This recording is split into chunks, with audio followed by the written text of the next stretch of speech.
So now we're going to change the unit of measure.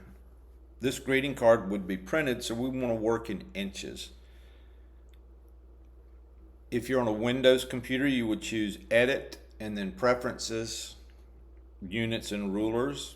In Photoshop, you would click Photoshop, and if you go down to Settings, and then we go over here to Units and Rulers, and when you do that, this is your preference screen that's going to open up, and we'll deal with all of these things at a later time. But right now, units and rulers. Right now, I'm not sure what yours is, but you click this arrow and you can see all your different options. We want to set it to inches and then click OK. Now, I purposely took my ruler away. I don't know if you see a ruler, but if you click View, this is how you would turn it on and off. View, and then just click on rulers, and you can see across the top that you have rulers.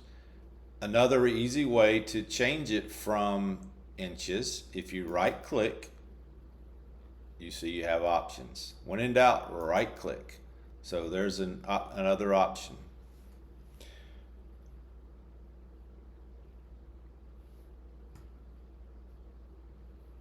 So now we are going to use what's called a context menu. Unlike menus that drop down from the menu bar like we saw up here when we did the navigator, we're going to use a context menu. It contains commands and options that may apply to the object under the pointer or to the current selection or state of the document. Usually, the commands on a context menu are also available in the menu bar or panel menus, but a context menu can save time because it can display relevant commands where the pointer is so you don't have to look through the menu bar. Context menus are sometimes called right-click, my favorite word, right-click or shortcut menus. A context menu is a type of shortcut similar to a keyboard shortcut. Some prefer one or the other. Others use both or neither. Over time, you'll learn which context menus and keyboard shortcuts can save you the most time in your own work. Everybody works using whatever they want to. So let's change the view as needed. You can zoom or scroll so we can clearly see the bottom third of the card. So I am going to click on my zoom button, and I'm going to click right here, and we're going to be working in this area right here. All right. So we're going to select the rectangular marquee tool in the tools panel. Remember, if you hover your mouse over all of these things, you can say, well, that looks like a rectangle. Well, actually, that's a gradient tool, and we know that's an eraser. That's a history brush. Clone stamp, and then there's the brush, and spot healing. We're getting warmer. Frame tool. Well, what is this up here? There it is. Rectangular marquee tool. So select that. And we are going to make sure that we are on the, let's see, what layer do we have to be on? Got to be on the rose layer. And we're going to drag it to where it's about 0.75 inches tall and 2.5 inches wide. You notice as I start to drag, you see the width and the height and the little short in the screen. So we want to be 0.75 tall, 2.5 wide.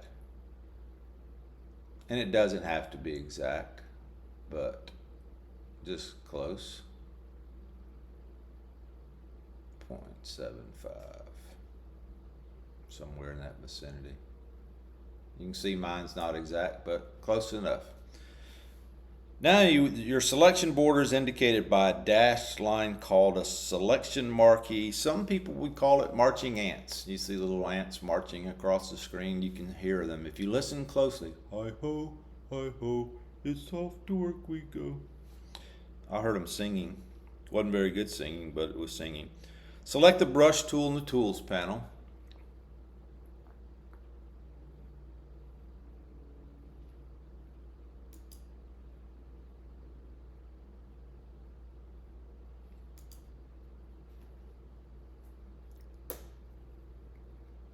I was messing with y'all. Some of y'all were going, it's right there. There's your brush tool. So over in the, if you right click in Windows or control click in Mac or right click, depends on what you've got set up, anywhere in the image, and that opens the brush tool context menu. So this is an example of a context menu right here. They usually show a list of commands, but in this case it's a pop-up panel with options for the brush tool that we just selected. So click the arrow next to the general brushes. So click this little arrow right here, and you can see that that opened up a bunch of different general brushes. Select the first brush, which is soft round, and then change the size to 65 pixels. So I'm just going to go up there and type 65 and press enter, and that returns to the context menu. Make sure the ribbons layer is still, so we are supposed to be on the ribbons layer. Make sure the ribbon layer is selected. Don't be on the rows like I was.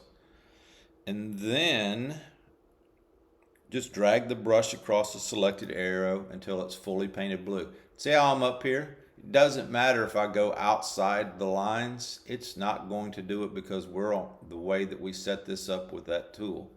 So this color matches this color up here. Now this had a gradient, some type of something on it, but it's the exact same color. So color in that, and then when the bar is colored in, choose select and then deselect, which shortcut on my Windows computer is Command D. I think on Windows it's Control D, which typically that's the way that I would deselect something. But either way, just make sure that you've deselected it. The selection is gone, but the blue bar remains on the ribbons layer.